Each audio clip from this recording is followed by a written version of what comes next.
नमस्कार मेरे प्यारे श्रोताओं, ममता हिंदी कहानियाँ चैनल में आपका स्वागत है।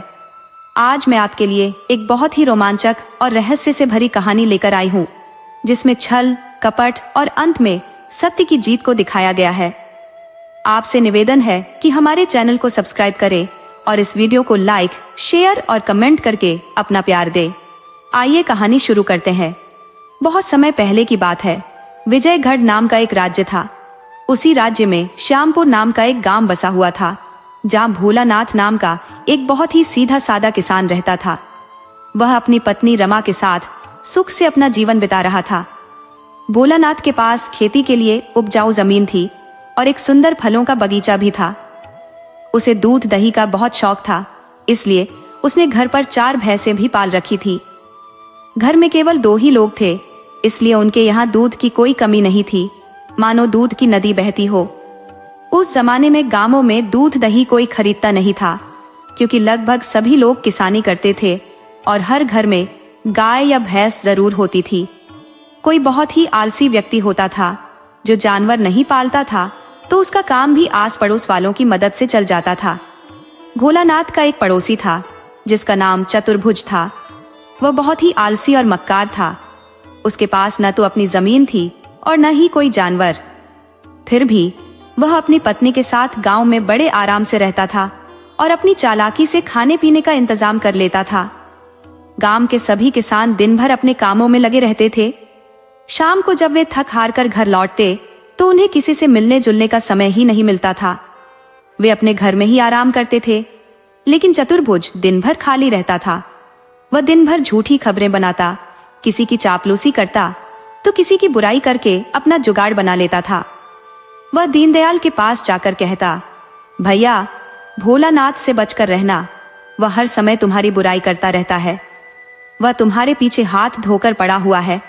जब दीनदयाल यह जानने की कोशिश करता कि भोलानाथ ने आखिर उसके बारे में क्या कहा है, तो चतुर्भुज बहाना बनाता, मैं दिन भर का भूखा हूँ, बिना खाए पिए तो मेरे मुंह से आवाज भी नहीं निकल रही। मैं घर जाकर कुछ खा पी कर आता हूँ, फिर तुम्हें सारी बात बताता हूँ। दीनदयाल को आगे की बात जानने की जल्दी रहती थी। वह सोचता कि अगर चतुर्भुज चला गया तो पता नहीं वापस आएगा भी या नहीं। इसलिए वह कहता, अरे चतुर्भुज भाई, तुम अपने घर भोजन करने क्यों जाओगे? ये घर भी तो तुम्हारा ही है। आओ मेरे साथ बैठकर भोजन करो, फिर हम आराम से बातें करेंगे। इस तरह उसे दीनदयाल के घर मुफ्त का भोजन मिल जाता। खाना खाने के बाद चतुर्भुज कुछ नमक मिर्च लगाकर भोलानाथ की झूठी बातें दीनदयाल को सुनाता, जिसे सुनकर दीनदयाल गुस्से से भर जाता। अब चतुर्भुज भोलानाथ के पास जाता और कहता, भैया, मैं अभी अभी दीनदयाल के यहाँ से आ रहा हूँ। वह तुम्हारा इतना बड़ा दुश्मन है, ये तो मुझे पता ही नहीं था। अच्छा, अब मैं चलता हूँ। आज मेरी पत्नी की तबीयत ठीक नहीं है, खाना मुझे ही बनाना पड़ेगा। बाद में मिलता हूँ। भोलानाथ सोचने लगता कि आखिर दीनदयाल ने उसके खिलाफ ऐसा क्या कह दिया है। अगर चतुर्भुज चला गया तो ये बात कौन बताएगा? अब उससे आगे की बात जाननी है तो उसकी पत्नी के लिए भोजन का इंतजाम करना पड़ेगा, वरना वह चला गया तो फिर लौटकर नहीं आएगा। तब भोलानाथ कहता, चतुर्भुज भाई, तुम तो अपने हो, हम पड़ोसी हैं और सुख दुख में पड़ोसी ही काम आते हैं। तुम्हारी पत्नी बीमार है और तुम घर जाकर खाना बनाओ, ये कैसे हो सकता है? तुम मेरे घर से बना बनाया खाना ले जाओ, खुद भी खाओ और अपनी पत्नी को भी खिलाओ। वैसे भी मैं तुम्हारा मुंह मीठा कराने वाला था। तुम्हें पता नहीं, मेरे घर एक नया मेहमान आने वाला है। भोलानाथ की पत्नी ने खीर पूरी बनाई थी, सो उसने चतुर्भुज को दे दी। चतुर्भुज ने दीनदयाल की कही अनकही बातों को खूब बढ़ा चढ़ाकर भोलानाथ को सुनाया। ये सुनकर भोलानाथ का गुस्सा 7वें आसमान पर पहुंच गया। वो सोचने लगा, मैं तो अपने काम से काम रखता हूँ, तभी किसी की बुराई नहीं करता, फिर भी लोग मेरे पीछे क्यों पड़ जाते हैं? मैंने दीनदयाल का क्या बिगाड़ा है जो वह मेरी बुराई करता है? अगली सुबह जब दोनों का आमना सामना हुआ तो वे एक दूसरे को ऐसी नजरों से देखने लगे मानो कच्चा ही खा जाएंगे। चतुर्भुज इसी तरह सबको आपस में लड़ाता भिड़ाता और मौज करता। कुछ दिनों बाद भोलानाथ के घर एक बेटे का जन्म हुआ। भोलानाथ बोला, मैं अभी बाबा जी के पास जाकर बेटे का नामकरण करा लेता हूँ। उसकी पत्नी बोली, क्यों पागल हो रहे हो? बच्चा तुम्हारा है, किसी बाबा का नहीं। इसका नाम हम खुद रखेंगे, और अगर इसका भविष्य जानना है तो किसी सच्चे महात्मा से पूछ लेंगे। समझदार बनो और लुटने से बचो। भोलानाथ को पत्नी की बात समझ में आ गई कि अपनी मेहनत की कमाई मुफ्त में लुटाना ठीक नहीं है। आजकल तो लुटेरे गली गली में अलग अलग भेष में घूमते हैं, अगर सावधान न रहो तो सब कुछ लूट कर ले जाएंगे। भोलानाथ ने अपने बेटे का नाम मोहन रख दिया। ये बात सुनकर गांव का ढोंगी बाबा परमानंद आग बबूला हो गया। वो सोचने लगा, मैं गांव में सबका नामकरण करता आया हूं, और इस भोलानाथ की इतनी हिम्मत कि उसने खुद ही अपने बेटे का नाम रख दिया। उसके साथ बहुत बुरा होगा। 1 महीने में उसका बेटा मर जाएगा। उसने गांव में घूम घूम कर ये बात फैलानी शुरू कर दी। उसका चेला चतुर्भुज भला कहां पीछे रहने वाला था। उसने भी इस बात को खूब बड़ा चढ़ाकर पूरे गांव में फैला दिया। जब भोलानाथ ने यह सुना तो वह घबराया हुआ अपनी पत्नी के पास आया और बोला, तुमने तो अनर्थ कर दिया, परमानंद बाबा को नाराज कर दिया। वह गांव में घूम घूम कर कह रहे हैं कि हमारा बेटा 1 महीने में मर जाएगा। तब उसकी पत्नी बोली, आप भी कैसी बिना सिर पैर की बातों पर यकीन कर लेते हैं। किसी के चाहने से कुछ नहीं होता। किसकी मौत कब लिखी है ये कोई नहीं जानता। हो सकता है 1 महीने बाद परमानंद बाबा की ही मौत हो जाए। हर चीज की एक सीमा होती है, किसी की बुराई की भी एक सीमा होती है। आप बहुत भोले हैं, समझते नहीं। भोलानाथ बोला, तुम फालतू की बकवास करती हो। तुम तो हर किसी से लड़ने को तैयार रहती हो। अच्छा हुआ भगवान ने तुम्हारे सिर पर सींग नहीं दिए, वरना तुम पागलों की तरह सब पर हमला करती फिरती। अब ये सब बातें छोड़ो और चलकर परमानंद बाबा के पैरों में गिरकर माफी मांग लो। शायद वह हमारे बेटे को लंबी उम्र का आशीर्वाद दे दे। पत्नी बोली, मैं उस दुष्ट का मुंह नहीं नोच लूंगी। अगर वह मुझे यहाँ दिख गया तो गर्म चिमटे से दाग दूंगी। आप लोग नहीं जानते कि वह कितना बदमाश आदमी है। जब गांव के सभी मर्द काम पर चले जाते हैं तब वह गांव में घूमने निकलता है। वह औरतों से गंदी गंदी बातें करता है। उसकी नजर बहुत खराब है। वह हर औरत को बुरी नजर से घूरता है। भोलानाथ बोला, तुम अपनी बात को सही साबित करने के लिए परमानंद बाबा पर झूठा आरोप लगा रही हो। मैं जानता हूं कि वह बुरे आदमी नहीं है। तुम चलकर उनसे माफी मांग लो, नहीं तो मैं तुम्हें घसीट कर उनके पास ले जाऊंगा। दरवाजे पर खड़ी दाई उन दोनों की बातें सुन रही थी। वह बोली, भोलानाथ, तुम परमानंद को नहीं जानते। तुम्हारी पत्नी जो भी कह रही है वह सच कह रही है। तुम अपनी ही पत्नी को नीचा क्यों दिखाना चाहते हो? तुम्हें तो अपनी पत्नी की गलती पर भी उसका साथ देना चाहिए, लेकिन यहाँ तो वह बिल्कुल भी गलत नहीं है। परमानंद एक पोंगा बाबा है, वह महापाखंडी है। उसे धूर्तता के सिवा कुछ नहीं आता। अगर तुम्हें सच जानना है तो कल दोपहर में खेत से घर आ जाना, फिर गांव में घूम कर देख लेना। परमानंद तुम्हें बदनाम औरतों के बीच बैठकर रस भरी बातें करते हुए मिल जाएगा। तुम उसकी बातों पर विश्वास मत करो। अगर तुम्हें बच्चे की इतनी ही चिंता है तो कल गांव के मंदिर में एक सच्चे महात्मा आने वाले हैं। वह किसी के घर में प्रवेश नहीं करते, किसी स्त्री को छूते नहीं है और हर समय भगवान का नाम जपते रहते हैं। वह किसी से कोई दान दक्षिणा भी नहीं लेते। वह जंगल में रहते हैं और फल फूल खाकर अपना गुजारा करते हैं। तुम खुद अपने बच्चे को गोद में उठाकर ले जाना और उनसे बच्चे का भविष्य पूछ लेना। भोलानाथ को लगा कि दाएं की बात सही है। उसे अपनी पत्नी का अपमान नहीं करना चाहिए। वह दूसरे दिन काम पर नहीं गया। उसने पता लगाया कि महात्मा जी मंदिर में कब आते हैं।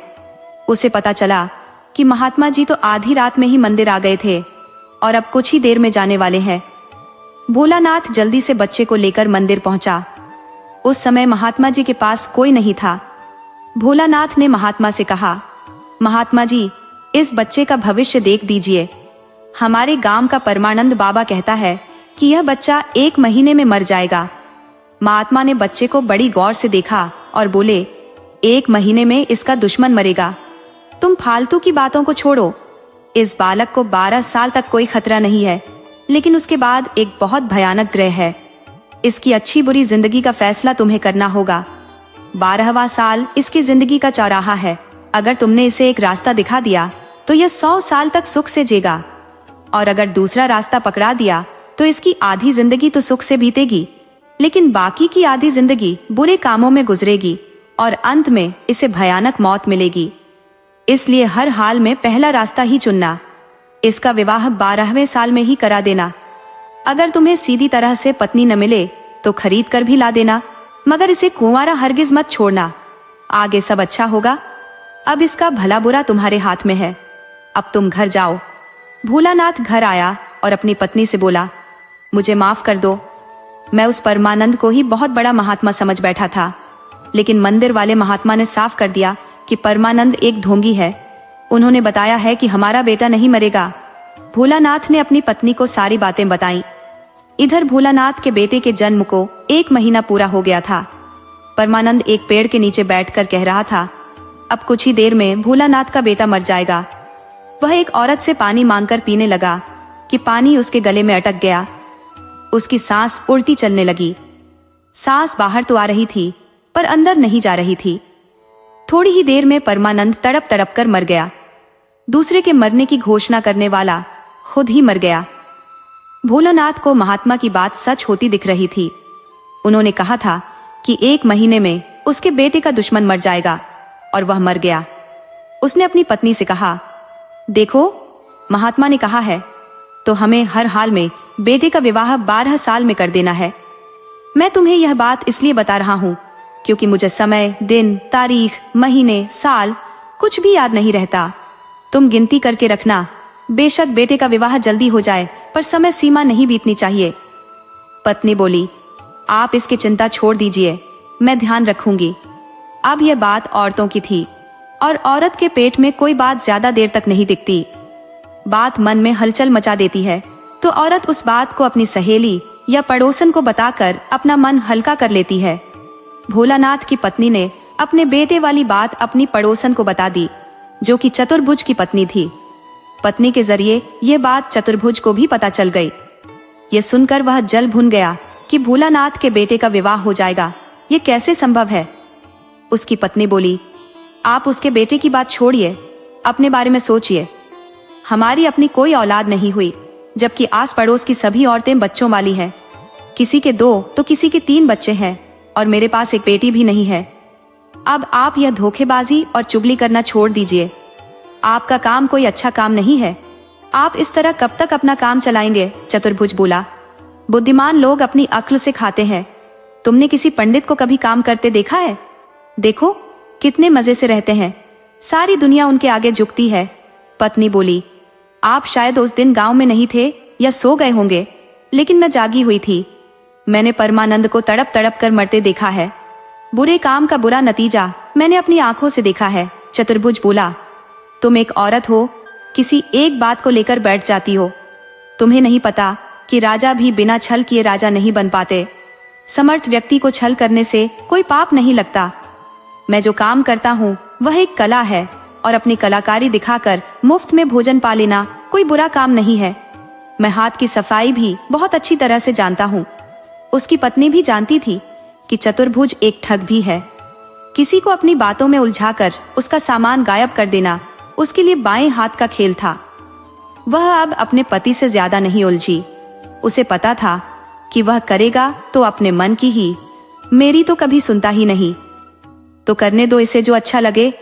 मुझे क्या, मुझे तो बस भर पेट भोजन और पहनने को कपड़ा चाहिए। पत्नी कुछ नहीं बोली और घर से बाहर पड़ोसन के घर चली गई। उधर चतुर्भुज अपने काम में लगा रहा।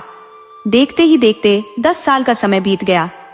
भोलानाथ का बेटा मोहन 10 साल का हो गया तो पत्नी ने पति से कहा, आप अभी से बेटे के विवाह की तैयारी में लग जाइए।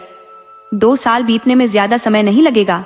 भोलानाथ बोला, अभी 2 साल बाकी है। क्या अभी से बहू घर में लाकर उसे गोद में खिलाओगी? बहू को कम से कम इतना तो पता होना चाहिए कि वह एक बहू है। ऐसा ना हो कि बाहर बच्चों को खेलते देखकर वह खुद उनके साथ खेलने के लिए दौड़ पड़े। अभी इंतजार करो, समय की गति कभी रुकती नहीं है। 2 साल भी गुजर गए। पत्नी के कहने पर भोलानाथ बहू की खोज में लग गया। उसे एक लड़की पसंद भी आ गई, लेकिन वह गरीब घर की थी। उसके माता पिता दान दहेज में कुछ नहीं दे सकते थे। यहाँ तक कि लड़की की विदाई के कपड़े भी भोलानाथ को ही खरीदने थे। यह बात सुनकर भोलानाथ भड़क गया। लड़की के पिता ने बहुत विनती की, आप मेरी मजबूरी समझिए। आप अपने बेटे का विवाह मेरी लड़की से कर दीजिए। कहीं ऐसा न हो कि आपकी पसंद किसी और के घर की बहू बन जाए। मैंने कई जगह बात चलाई है, आप देर मत कीजिए। लेकिन भोलानाथ को तो अपनी इज्जत की पड़ी थी। उसे महात्मा की बात याद नहीं आ रही थी। उसने उस आदमी को मना कर दिया और घर चला आया। उसने अपनी पत्नी को बताया कि लड़की वाले दहेज में कुछ नहीं दे रहे थे, इसलिए मैंने मना कर दिया। तब पत्नी बोली, आप पागल तो नहीं हो गए हैं? महात्मा ने कहा था कि बहू खरीदनी भी पड़े तब भी बेटे का विवाह करा देना। इसमें आप मान अपमान मत समझिए। जल्दी से लड़की के पिता के पास जाइए, उनसे माफी मांगिए और उनकी बेटी से अपने बेटे का विवाह तय कीजिए। भोलानाथ बोला, आज मैं बहुत भागा दौड़ी करके थका हूँ, अब कल जाऊंगा। इस तरह भोलानाथ कल कल करते हुए 1 सप्ताह गुजार दिया। जब पत्नी ने कहा कि आप नहीं जाएंगे तो मैं खुद जाती हूँ, यह बेटे की जिंदगी का सवाल है और आपको मजाक सूझ रहा है। पत्नी के बहुत कहने पर भोलानाथ उस आदमी के पास गया और बोला, मैं आपकी बेटी से अपने बेटे का विवाह करने को तैयार हूँ। मैं सारा खर्चा उठाने को भी तैयार हूँ, कहो तो और पैसे भी दे सकता हूँ। वह आदमी बोला, भाई आपने बहुत देर कर दी। मेरी बेटी 4 दिन पहले ही शादी करके अपने ससुराल चली गई। मैंने आपसे बहुत विनती की थी पर आपने मेरी एक न सुनी। आप नहीं जानते कि वक्त किसी के हाथ में नहीं होता, इसलिए वक्त के हर पल का सही उपयोग करना चाहिए। भोलानाथ निराश होकर घर आ गया और अपनी पत्नी को बताया कि वह लड़की हाथ से निकल गई। अब वह कोई दूसरी लड़की की तलाश करता है। वह बहुत हैरान परेशान होकर बहू की खोज करता रहा, लेकिन उसे कहीं सफलता नहीं मिली। वह खरीदने पर भी बहू नहीं ढूंढ पाया। वह किसी अंधी, लंगड़ी या ज्यादा उम्र की लड़की से भी बेटे का विवाह करने को तैयार था, पर उसका कहीं जुगाड़ नहीं लगा। विद्वान कहते हैं कि सामने आई भोजन की थाली और पहली बार आए विवाह के प्रस्ताव को कभी नहीं ठुकराना चाहिए। भोजन ठुकराने वाला उस दिन भूखा रह जाता है और पैसे के लिए विवाह का पहला प्रस्ताव ठुकराने वाले को बाद में पैसे तो मिल जाते हैं, मगर जिंदगी में कभी अच्छी पत्नी नहीं मिलती। देखते ही देखते 12 साल का समय गुजर गया और भोलानाथ का बेटा मोहन 13 साल का हो गया। महात्मा के बताए अनुसार काम न करके भोलानाथ ने मोहन की जिंदगी दांव पर लगा दी थी। समय बीता और 16वें साल में मोहन के विवाह का एक और प्रस्ताव आया। विवाह तय भी हो गया। लड़की वाले खुशी खुशी जाने लगे। वे अभी गांव से बाहर ही निकले थे कि उनसे चतुर्भुज मिल गया। वह किसी दूसरे गांव से आ रहा था। जब उसने अपने गांव से बाहर निकलते 2 आदमियों को देखा तो पूछ ही लिया, भाई लगता है हमारे गांव से आ रहे हो, और भगवान झूठ न बुलवाए तो आप लड़की के पिता हैं और लड़का देखने आए थे। लड़की का पिता बोला, आपने सही पहचाना है। अब जब आप इतना जान ही गए हैं तो हमारी एक शंका का समाधान कर दीजिए। मैंने भोलानाथ के बेटे को अपनी बेटी के लिए पसंद किया है। क्या आप उसके चरित्र के बारे में कुछ बता सकते हैं? चतुर्भुज बोला, भैया आप सही जगह पर गए हैं। लड़का अच्छा है, खेती बाड़ी ठीक है, माता पिता एकदम गाय जैसे सीधे हैं। लेकिन अब बीमारी को क्या कहा जाए, वह तो किसी को भी लग जाती है। छोटी मोटी बीमारी है, इलाज कराने पर ठीक हो जाएगी। आप आंख बंद करके विवाह कीजिए। लड़की का पिता बोला, भाई लड़के को कौन सी बीमारी है, मुझे साफ साफ बताओ। चतुर्भुज बोला, अब इतनी छोटी सी बीमारी का क्या जिक्र करूं? आप रहने दीजिए, आंख बंद करके विवाह कर दीजिए। तब लड़की का पिता बोला, नहीं आप साफ साफ बताइए कि लड़के को कौन सी बीमारी है। तब चतुर्भुज बोला, जब आप मेरा कहा नहीं मानेंगे तो मुझे बताना ही पड़ेगा। अरे उसे कभी कभी मिर्गी आ जाती है। वह हमेशा नहीं आती, जब कुएं पर पानी भरने जाता है तब आती है। लड़की का पिता बोला, आप इतनी खतरनाक बीमारी को छोटा कहते हैं? चतुर्भुज बोला, अब क्या करूं? मेरी आदत किसी की बुराई करने की नहीं है, मगर सच्चाई मुंह से निकल ही जाती है। लड़की का पिता बोला, भैया आपने मुझे सच बता दिया, वरना वह धोखेबाज मुझे फंसा ही चुका था। मैंने तो विवाह तय कर लिया था।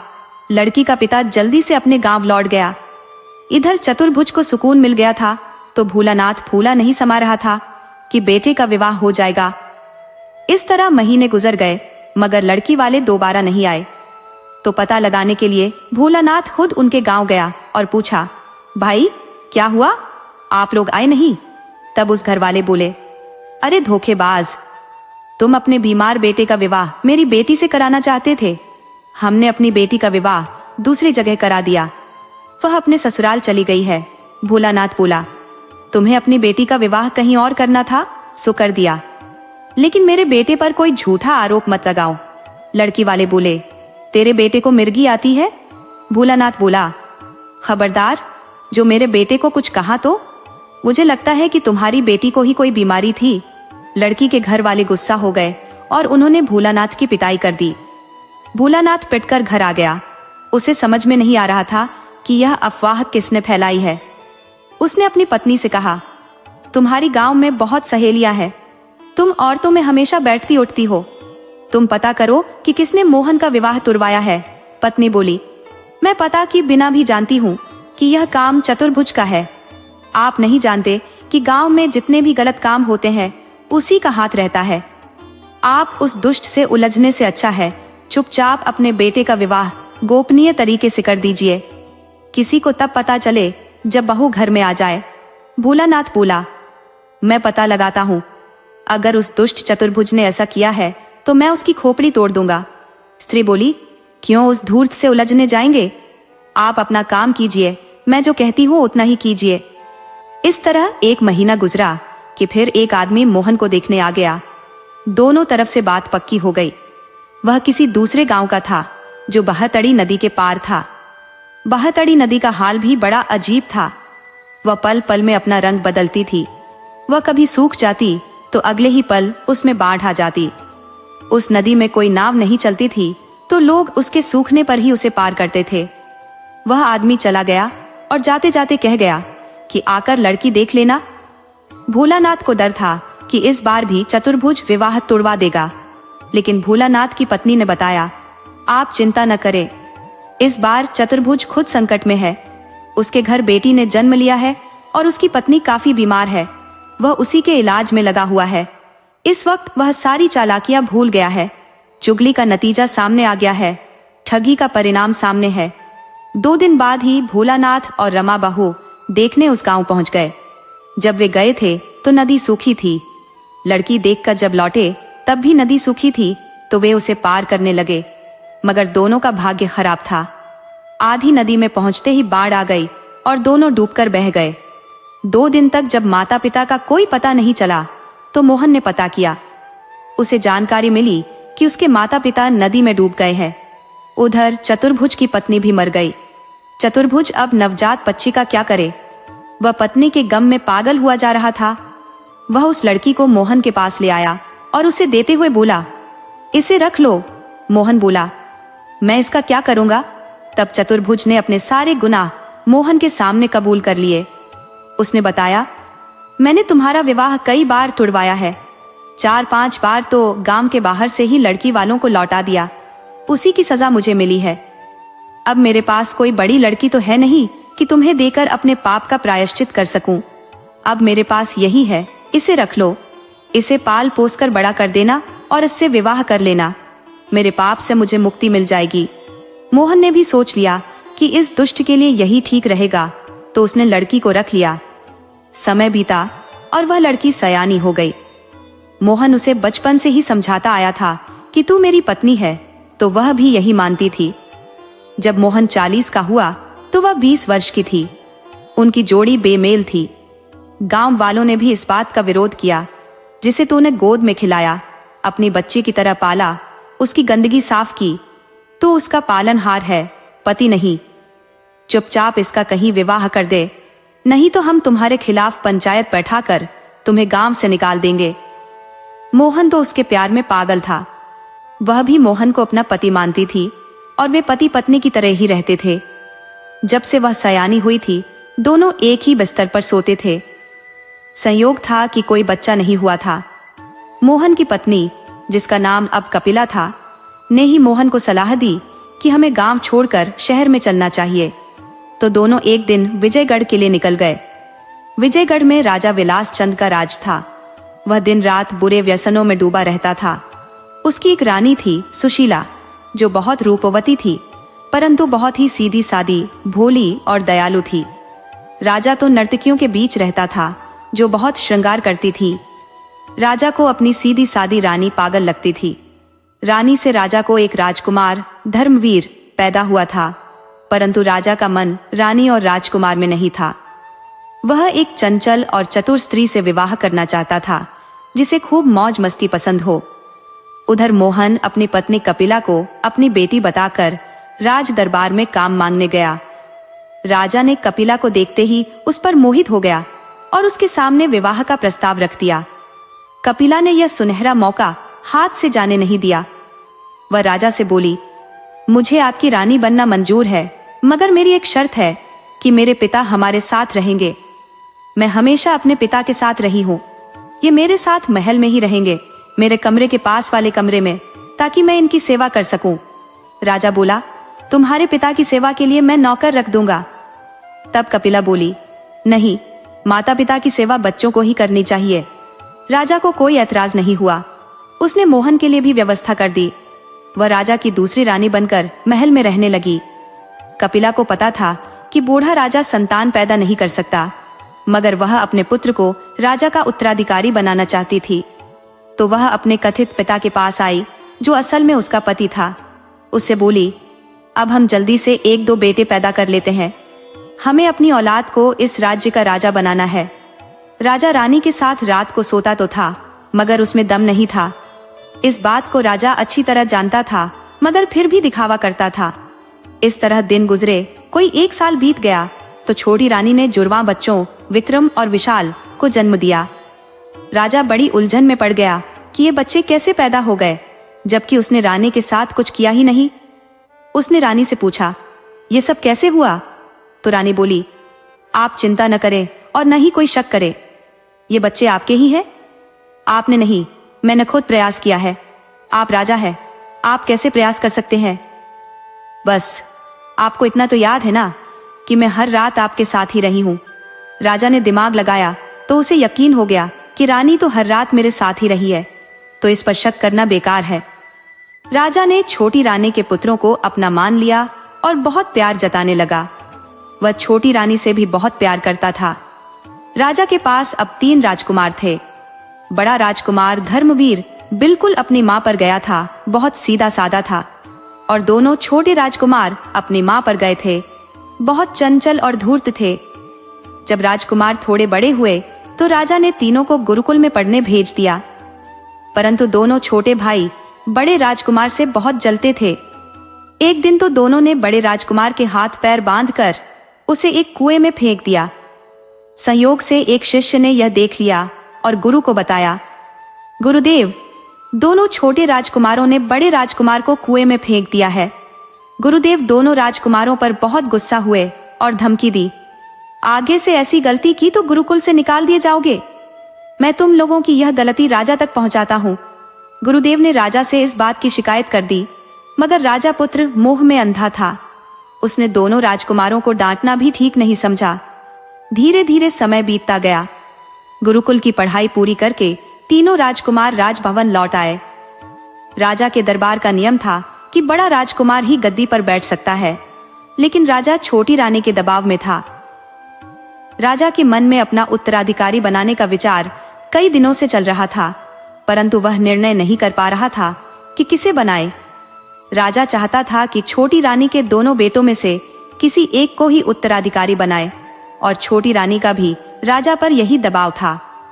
वह नहीं चाहती थी कि बड़ा राजकुमार राज दरबार में कोई छोटा सा पद भी पाए, परंतु राज दरबार के कुछ नियम थे जिसे राजा अनदेखा नहीं कर सकता था।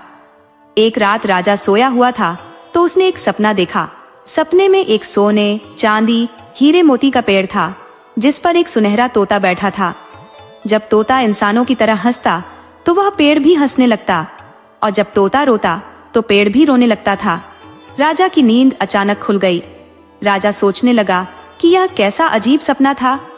राजा के मन में विचार आया कि क्यों न वह उस पेड़ की खोज में तीनों राजकुमारों को लगा दे, और जो भी उस पेड़ को खोज कर ले आएगा वह उसे ही राज्य का उत्तराधिकारी घोषित कर देगा। बिना परीक्षा लिए किसी को राजकुमार घोषित करना ठीक नहीं होगा। राजा ने अपने मंत्रियों और दरबारियों से सलाह ली तो सबने राजा की तारीफ की और कहा, यह सबसे उत्तम विचार है। बिना परीक्षा के पता नहीं चलेगा कि कौन योग्य है। आप तुरंत राजकुमारों को अपना आदेश सुना दीजिए। राजा ने तीनों राजकुमारों को महल में बुलाया और अपने सपने के बारे में बताया। हमने एक सुनहरे हीरे मोती सोने चांदी का पेड़ देखा है जिस पर एक तोता बैठा है। हमारी इच्छा है कि जो भी राजकुमार उस पेड़ को ढूंढकर मेरे पास लाएगा, हम उस राजकुमार को राज्य की राजगद्दी सौंप देंगे और उसी दिन संन्यास ले लेंगे। तीनों राजकुमार राजा की बात सुनकर बहुत उत्साहित हुए और दूसरे दिन सुबह ही उस पेड़ की खोज में निकल पड़े। दोनों छोटे राजकुमार तेज घोड़ों पर सवार थे तो बहुत आगे निकल गए। बड़ा राजकुमार मध्यम गति से चलने वाले घोड़े पर था तो वह पीछे रह गया। आगे जा रहे दोनों भाइयों ने सोचा, सारी मुसीबत की जड़ यह बड़ा भाई ही है। अगर यह हमारे रास्ते में नहीं होता तो इस पेड़ को खोजने की जरूरत ही नहीं पड़ती। हमें परीक्षा देने की क्या जरूरत थी। अब हमें किसी तरह इस दुष्ट को रास्ते से हटाना होगा। ये पीछे अपनी धुन में आ रहा होगा, हम अभी इसका काम तमाम कर देते हैं। दोनों को जोरों की प्यास लगी थी तो वे एक कुएं पर रुककर पानी पीने लगे। तभी पीछे से बड़ा राजकुमार भी आ पहुंचा। दोनों छोटे भाइयों ने इशारों इशारों में ही बात कर ली कि चलो इसे उठाकर इसी कुएं में फेंक देते हैं। जब बड़ा भाई कुएं से पानी निकालकर पीने लगा तो दोनों ने उसे उठाकर कुएं में फेंक दिया और आगे बढ़ गए। पास में ही एक ग्वाला गाय चरा रहा था। वह यह सारा तमाशा देख रहा था। वह बहुत हैरान हुआ कि ये दोनों कितने निर्दयी हैं। शायद ये तीनों भाई हैं और वह सौतेला है, इसलिए इसे मारना चाहते हैं।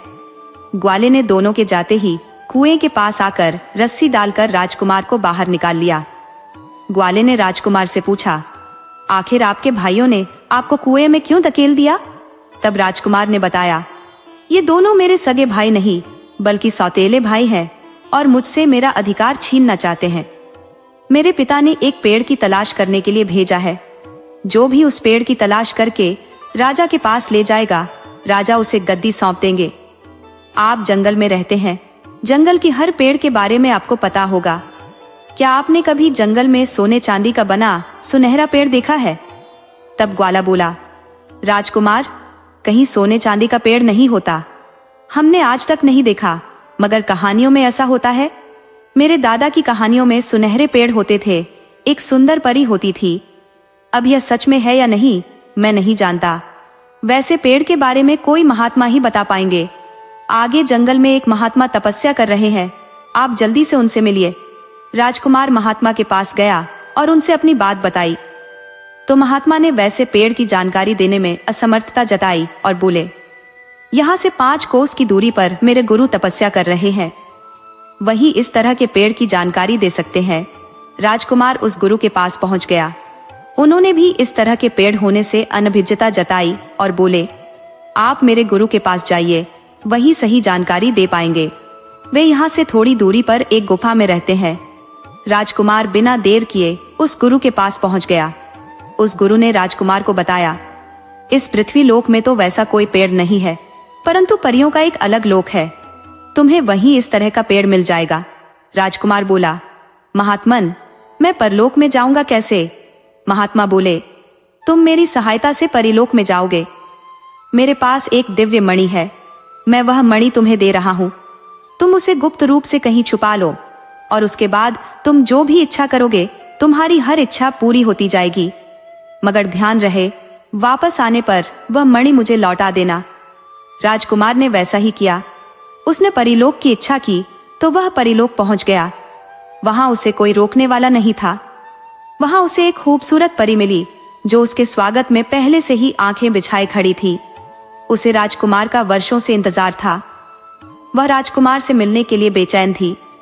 ऐसा एक शाप की वजह से हुआ था। उस परी ने बताया, आप जिस पेड़ की खोज में आए हैं वह कोई पेड़ नहीं बल्कि मैं खुद हूं। मैं खुद उस तरह के पेड़ का रूप धारण करती हूं। राजकुमार ने कहा, आपसे निवेदन है कि आप मेरे साथ चलकर मेरे पिता के सामने एक बार पेड़ बनकर दिखा दे, उसके बाद आप वापस आ जाना। परी बोली, क्षमा करें राजकुमार, हम पृथ्वी लोक में ऐसा नहीं कर सकती। ऐसा करते ही मैं एक साधारण स्त्री बन जाऊंगी और फिर 100 साल तक श्राप के कारण साधारण स्त्री बनकर ही रहना पड़ेगा।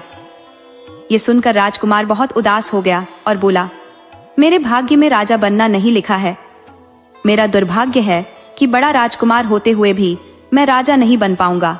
उसे उदास देखकर परी बोली, आप उदास ना हो राजकुमार, एक शर्त पर हम तुम्हारे साथ चलने को तैयार हो सकती है कि आप पहले मुझसे विवाह कर लें।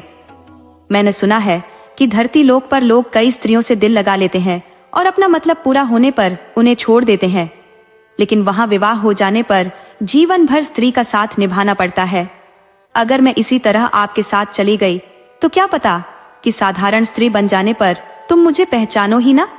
राजकुमार बोला, मैं आपकी शर्त मानने को तैयार हूँ। परी ने राजकुमार से विवाह कर लिया और उसके साथ पृथ्वी लोक चली आई। राजकुमार मणि लौटाने तीसरे गुरु के पास गया। उसने मणि लौटा दी तो गुरु ने राजकुमार को एक छड़ी दी और बताया, तुम अपने साथ परे लेकर जा रहे हो। वैसे तो अब यह तुम्हारी पत्नी है, लेकिन यह पृथ्वी लोक है। यह दूसरे की स्त्री और धन पर लोगों की नीयत खराब हो जाती है। वे तुमसे परी को छीनने की कोशिश करेंगे। ये कोई साधारण चीज नहीं है, इसके लिए साधु संत भी अपना ईमान खो देंगे। तुम्हारे भाई बंधु भी तुम्हें मार डालना चाहेंगे, लेकिन मैं जो छड़ी दे रहा हूँ वह कोई साधारण लकड़ी नहीं है। ये एक चमत्कारी छड़ी है। ये छड़ी परी की रक्षा करेगी। अगर तुमसे कोई परी छीन भी लेता है तो ये छड़ी उसे वापस ला देगी। छड़ी से मांग करोगे तो परी तुम्हारे सामने आकर खड़ी हो जाएगी। तुम इसे अपने साथ रखना। ये कई तरह की मुश्किलों में तुम्हारा साथ देगी। ये भोजन, पानी, घर बार सब कुछ देगी। दुनिया की हर चीज सामने ला देगी। अब इस छड़ी का कितना वर्णन करूं, जब तुम इसका उपयोग करोगे तो खुद समझ जाओगे। राजकुमार वहां से छड़ी और परी को लेकर दूसरे नंबर के गुरु के पास गया और उनको प्रणाम कर सारी बात बताई। गुरु ने राजकुमार को परी से विवाह की बधाई दी और एक अक्षय पात्र दिया जिससे कभी खाने की कोई कमी ना हो, एक साथ हजारों लोगों का पेट भर सको। तुम राजकुमार हो, कल राजा बनोगे। अपनी सेना लेकर कहीं आने जाने की जरूरत पड़ेगी। कभी अकाल पड़ेगा तो प्रजा भोजन की मांग करेगी। उस वक्त तुम प्रजा का पेट भर सकोगे। दूसरे गुरु ने राजकुमार को यह भी बताया, तुम पहले गुरु के पास नहीं जाओ तो अच्छा है। किसी मुसीबत में फंस सकते हो। वह व्यक्ति भला नहीं है, वह स्त्री लोलुप है। परी के लिए अपनी तपस्या भंग कर सकता है। राजकुमार बोला, महात्मन, यह शिष्टाचार के खिलाफ होगा। चाहे जो भी हो, हमें पहले गुरु के पास जाना चाहिए। वह परी को साथ लेकर पहले गुरु के पास गया। पहला गुरु बहुत कामी था।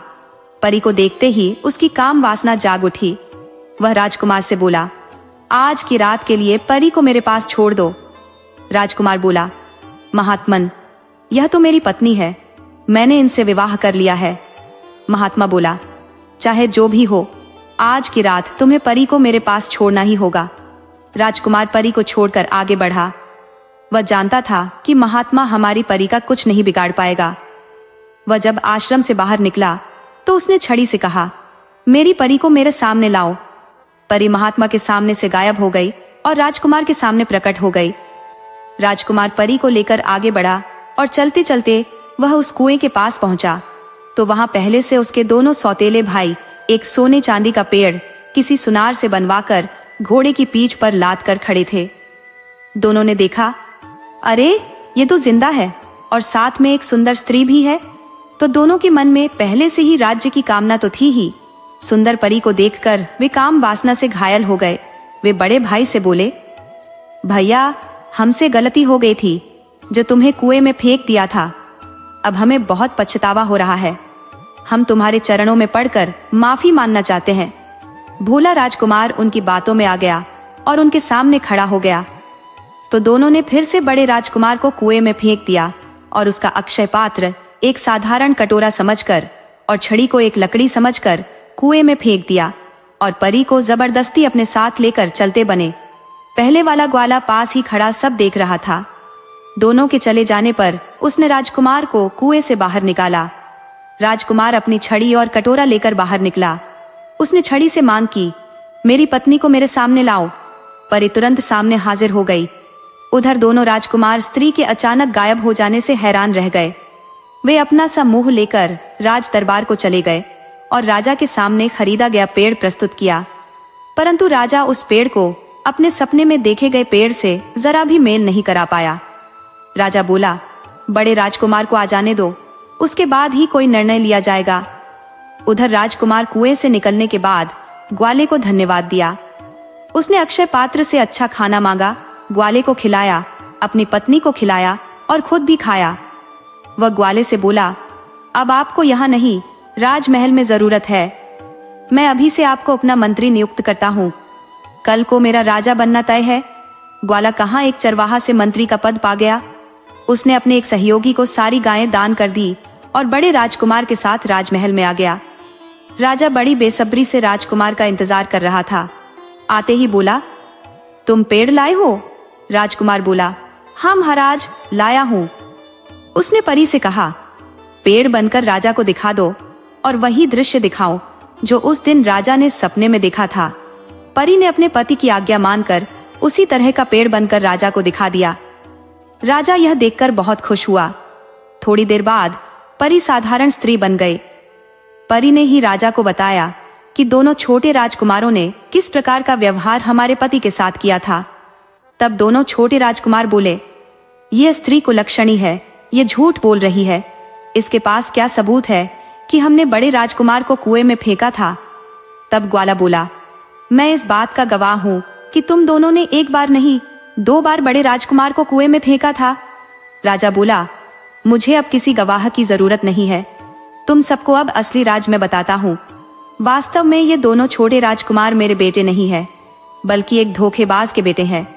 मुझे तो इनकी माँ पर पहले से ही शक था कि मेरे बिना किसी सहयोग के उसने पुत्र पैदा कर दिए।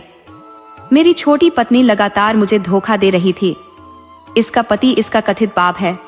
वास्तव में वह मेरी पत्नी का पिता नहीं, बल्कि वही उसका पति है। इन दोनों ने मुझसे यह राज छुपा कर रखा कि ये दोनों पति पत्नी है। मैंने अनजाने में विवाह कर लिया। वह एक साथ दोहरा मजा लौट रही थी और मेरी आंखों में धूल झोंक रही थी। गनीमत रही कि उसने मुझे जहर देकर नहीं मारा और मैं जिंदा हूँ। मैंने छोटी रानी को बद चलने के आरोप में पहले ही जेल में डलवा दिया है और अब ये दोनों उसके बेटे राजकुमार की हत्या के प्रयास में फांसी पर चढ़ेंगे। दोनों राजकुमारों ने स्वीकार किया कि उन्होंने एक षड्यंत्र के तहत बड़े राजकुमार को मारना चाहा था और इसके पीछे उनकी माँ और कथित नाना का हाथ था। जब उन्हें पता चला कि वह उनका नाना नहीं बल्कि पिता है, तो दोनों बहुत शर्मिंदा हुए। राजा ने कपिला, मोहन और उनके दोनों बेटों सभी को फांसी पर चढ़वा दिया। राजा ने अपनी बड़ी रानी के सामने बहुत पछतावा किया। मेरी भोली रानी और मेरे सीधे राजकुमार ने मेरी गलती के कारण बहुत कष्ट उठाए हैं। कल मैं राजकुमार को गद्दी सौंप दूंगा और अब तो राजकुमार की शादी की भी चिंता नहीं, क्योंकि देवलोक से बहू मिल गई है। राजा अपनी पहली रानी के साथ खुशी खुशी रहने लगा और राज की बागडोर अपने बेटे को सौंप दी।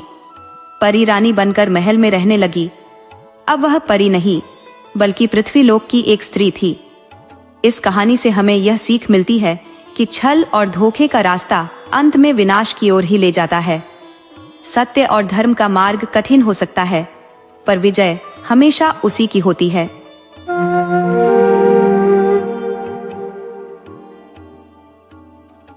आज मैं आपके लिए एक ऐसी कहानी लेकर आई हूँ जिसमें आपको ईमानदारी, धोखा और बड़ों की सलाह न मानने का नतीजा देखने को मिलेगा।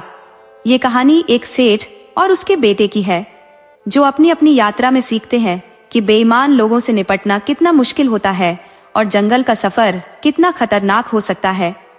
इस कहानी में आपको सीखने को मिलेगा कि लालच की राह हमेशा गड्ढे में ही गिराती है। तो कहानी को आखिर तक जरूर सुनिएगा। कहानी पसंद आए तो लाइक और शेयर करना बिल्कुल मत भूलना और टिप्पणी में राधे राधे जरूर लिखना। तो चलिए अब कहानी शुरू करते हैं।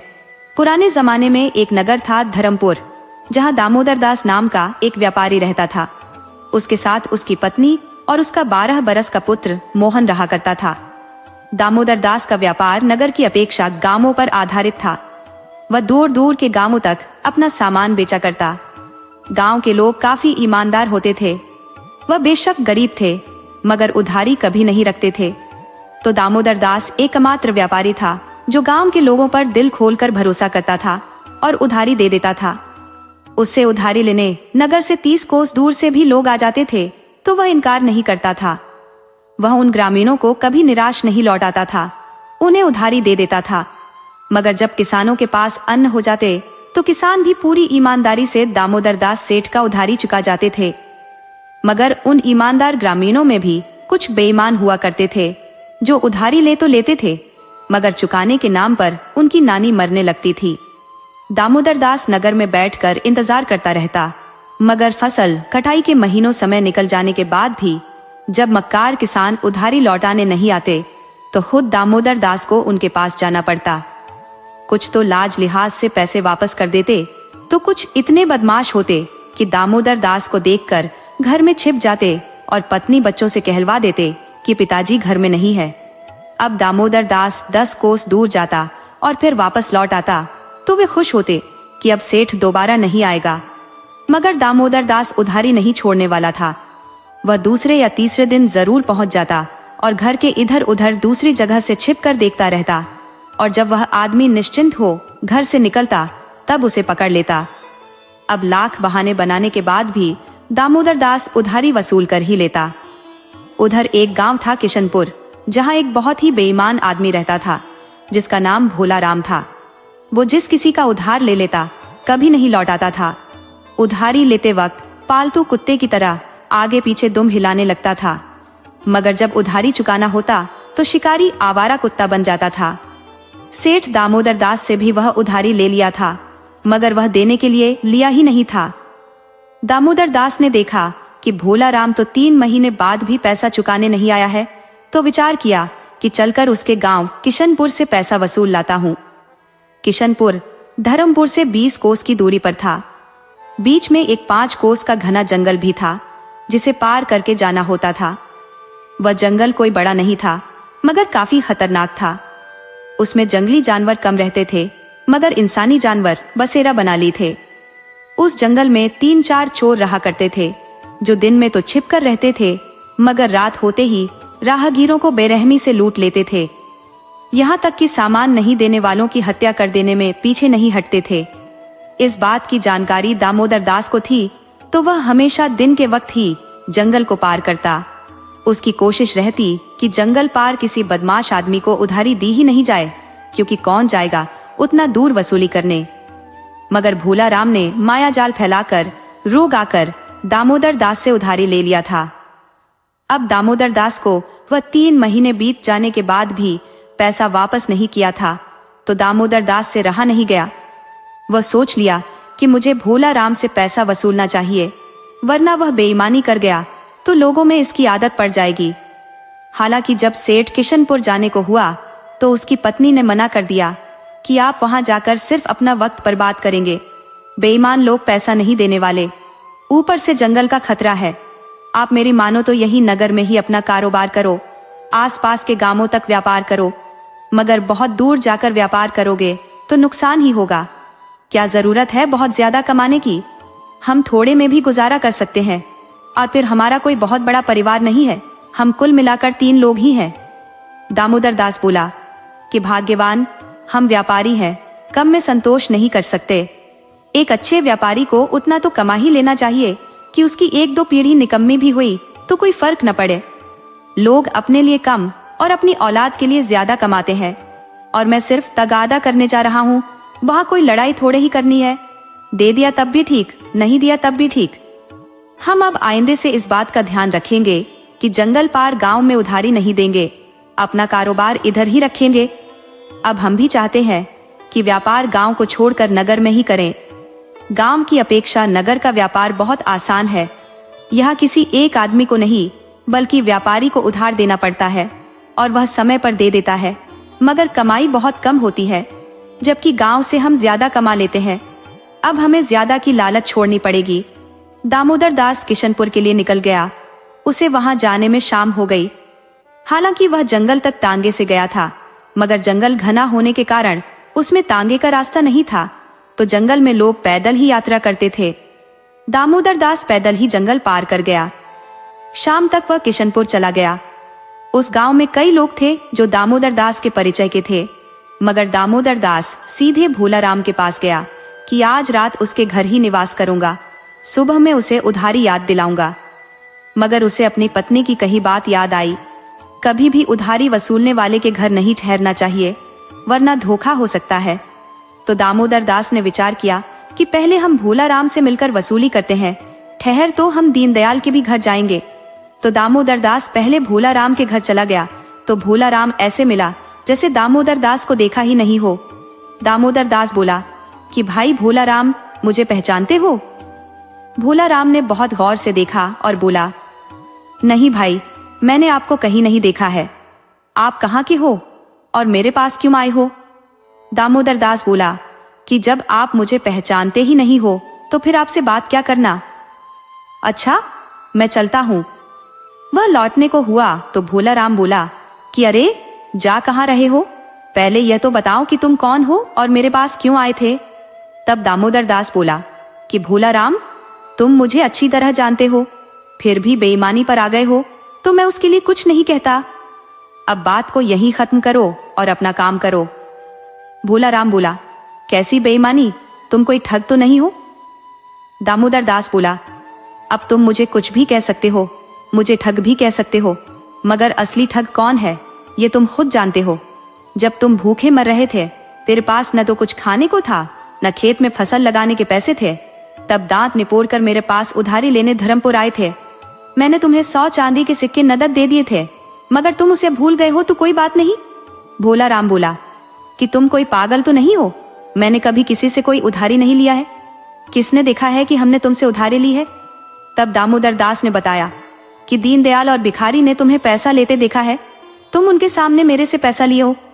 अगर तुम्हें भूलने और किसी का पैसा हजम करने की बीमारी है तो यह अलग बात है, तुम अपनी तसल्ली के लिए उनसे पूछ सकते हो। वैसे भी जब कह दिए हो कि तुम मुझे पहचानते नहीं, तो मैं भी अपनी उधारी बट्टे खाते में डाल देता हूँ। अब इसका फैसला भगवान के हाथ में है। भोला राम बोला कि तुम मेरे दुश्मनों का नाम ले रहे हो, तुम्हें पता है कि दोनों मेरे विरोधी हैं, इसलिए उनका नाम ले रहे हो। मुझे किसी से कोई पूछताछ नहीं करनी। इससे पहले कि मुझे बहुत गुस्सा आ जाए, तुम यहाँ से चले जाओ और किसी के सामने मेरा नाम मत लेना कि मैंने तुमसे कोई उधारी ली है। दामोदर दास बोला कि हम सेठ साहूकार किसी से लड़ाई नहीं करते, या छोटे मोटे पैसे डूबते रहते हैं। इससे हमें बहुत बड़ी सीख मिलती रहती है कि हर मासूम चेहरा ईमानदारी का सबूत नहीं होता। खूबसूरत चेहरा तो वेश्याओं का भी होता है। अब कोई कुलीन समझकर धोखा खा जाए तो अलग बात है। हम बेईमानों का नाम लिखकर दुकान के आगे लगा देते हैं, इससे भी कई फायदे होते हैं। ईमानदार लोग नाम बदनाम होने के डर से किसी का उधारी नहीं रखते, और पशुपालकों को बेईमान का नाम मुफ्त में मिल जाता है। जब कभी पशुओं के घाव में कीड़े पड़ जाते हैं तो वह पशुपालक बेईमान का नाम लिखकर पशु के गले में बांध देते हैं, उससे कीड़े मर जाते हैं। इतना कह दामोदर दास जल्दी से वहां से चल दिया। हालांकि भोला राम की पत्नी उसे मना कर रही थी कि आपको बेईमानी नहीं करनी चाहिए, आप अपना व्यवहार खराब कर रहे हो, फिर आपको कोई उधारी नहीं देगा। परिस्थितियां हमेशा एक सी नहीं रहती, फिर दोबारा से बुरे दिन आ सकते हैं। भोला राम बोला कि तुम औरत हो, तुम्हें कुछ नहीं पता, इसलिए घर के अंदर जाओ। मैंने कोई गलती नहीं की है। ये सेठ खतरनाक डाकू होते हैं जो मीठे बोल बोलकर लूटते हैं। ये रोज 100 को लूटते हैं। एक दिन मैं लूट लिया तो कोई बुरा नहीं किया। उधर दामोदर दास दीनदयाल के पास आया तो दीनदयाल उसे देखकर बहुत खुश हुआ। उसे अपने बैठक में बैठाया, पीने को पानी दिया तथा पत्नी से बोला कि भाग्यवान, सेठ जी बहुत दूर से चलकर आए हैं, उनका पैर धो दो। पत्नी पानी लेकर आ भी गई थी, मगर सेठ ने मना कर दिया।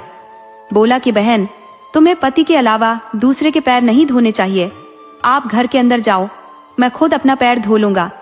आप मेरे लिए भोजन का प्रबंध करो, बस मेरे लिए वही काफी है। औरत घर के अंदर चली गई तो दामोदर दास सेठ ने दीनदयाल से बताया कि मैं भोला राम के यहाँ तगादा करने आया था, मगर उसने मुझे पहचानने से ही इनकार कर दिया और मुझे ठग और बेईमान कहने लगा। वैसा मक्कार आदमी मैंने कहीं नहीं देखा। तब दीनदयाल ने बताया कि यह उसका पुराना धंधा है, कभी किसी का लिया पैसा या कोई भी सामान नहीं लौटाता। कोई ऐसा नहीं है जिससे कि वह उधारी न लिया हो, मगर उसने लौटाना सीखा ही नहीं है। मेरे से एक बार 10 सेर अनाज ले गया था, मगर जब मैंने उससे लौटाने की बात की तो बोला कि तुम कब से सेठ बन गए कि उधारी देने लगे, तुमने मेरे को कोई उधारी नहीं दिया है। तब मैं उससे थोड़े से अन्न के लिए उलझना ठीक नहीं समझा। पिछले साल अपने बेटे का ब्याह किया, उसमें डोली के कहार और बाजा वाले आए थे। ब्याह के बाद उन्हें यह कहकर विदा कर दिया कि अगले महीने सबका पैसा दे दूंगा, अभी हमारे पास नहीं है। तो सभी चले गए, मगर महीने के आखिर में आ गए तो भोला राम पहचानने से इनकार कर गया कि कैसा पैसा। बाजा वाला बोला कि भाई, आपके बेटे के ब्याह में बाजा बजाया हूँ। तो भोला राम बोला कि भैया, शायद तुम उस घर का पता भूल गए हो जहां तुमने बाजा बजाया था। हमारे घर तो कोई बेटा है ही नहीं, तो मैं क्या अपने ब्याह में बाजा बजवाया हूँ। बाजा वाला बोला कि भैया, मेहनत की कमाई है, बेईमानी मत करो, हमारा पैसा दे दो। तब भोला राम लड़ाई पर उतर आया तो बाजा वाला रोता बिलखता चला गया। तभी डोली के कहार भी आ गए। वह अपना पैसा मांगने लगे तो भोला राम ने कहा कि तुम सब पगला गए हो। अरे मेरे पास तुम लोगों की कोई उधारी नहीं है, मेरा कोई बेटा नहीं है, न बहू है, पता नहीं कहां से नशा करके आ जाते हो।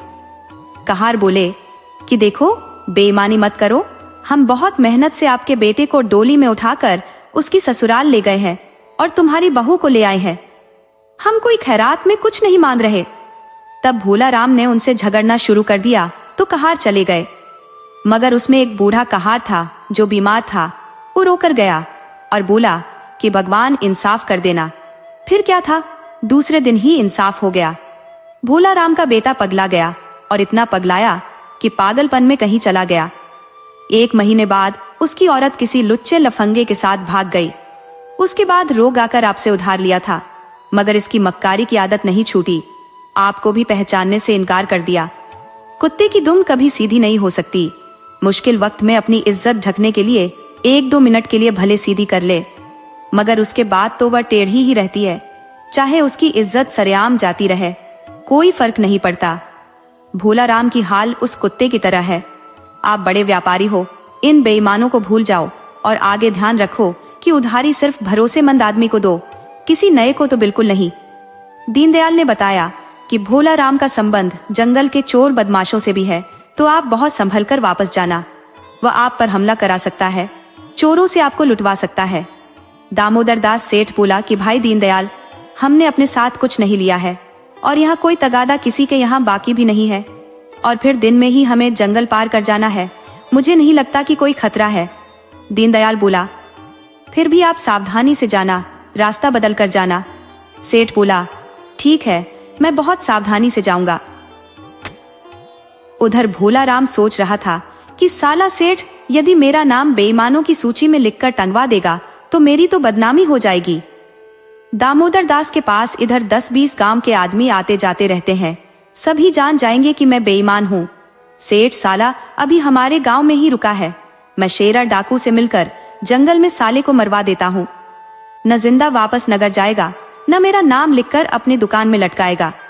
तो वह सुबह के वक्त ही जंगल में शेरा डाकू के पास चला गया और बोला कि भैया, तेरे लिए मैं एक बहुत उम्दा किस्म का शिकार देख कर आया हूँ।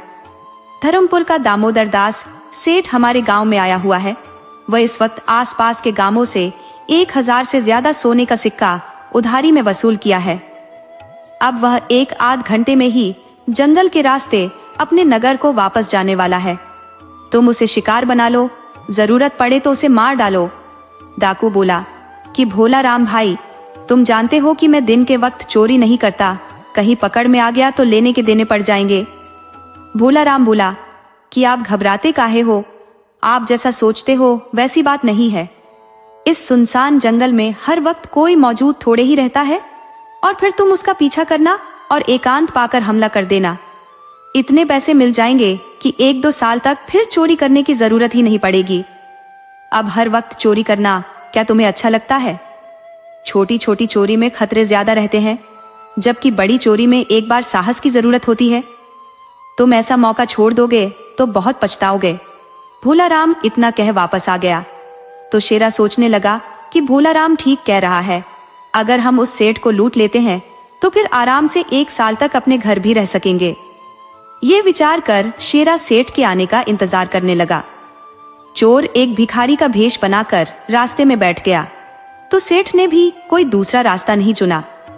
वो दीनदयाल की कही बात की अनदेखी करके सीधे रास्ते चल दिया। सोचा कि पहले तो मेरे पास कोई धन नहीं है, दूसरे चोर उचक के दिन में किसी को लूटने से बचते हैं। ये विचार कर सीधे रास्ते से चल दिया तो दामोदर दास सेठ को रास्ते में एक भिखारी मिल गया।